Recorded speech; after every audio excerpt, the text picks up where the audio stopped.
मुख्यमंत्री देवेंद्र फडणवीस यांचा dream project असलेल्या नागपूर विमानतळाचा कायापालट होणार आहे। आज हस्तांतरण सोहळा आहे आणि त्या सोहळ्याच्या पार्श्वभूमीवर नागपूर विमानतळाची आकर्षक सजावट या ठिकाणी करण्यात आलेली आहे। आपण बघू शकतो विविध आकर्षक रोषणाई या ठिकाणी आहेत।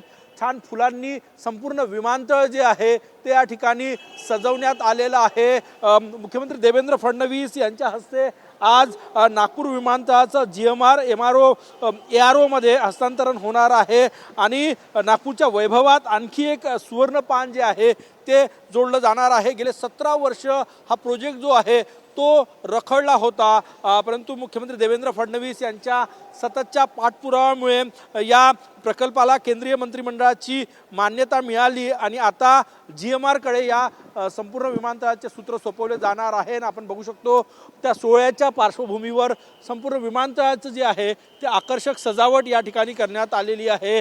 विमानतळ जे आहे जणू काही नटलेलं आहे असं आपल्याला रोषणाई या ठिकाणी पाहायला मिळतात।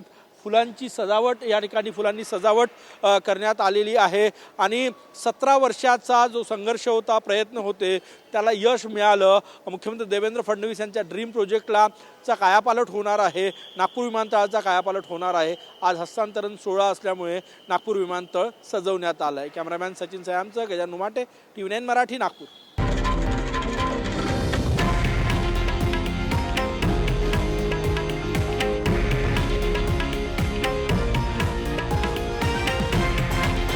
हे आहे देशातील नंबर 1 न्यूज नेटवर्क आणि आपण पाहत आहात TV9 मराठी, एकमेव।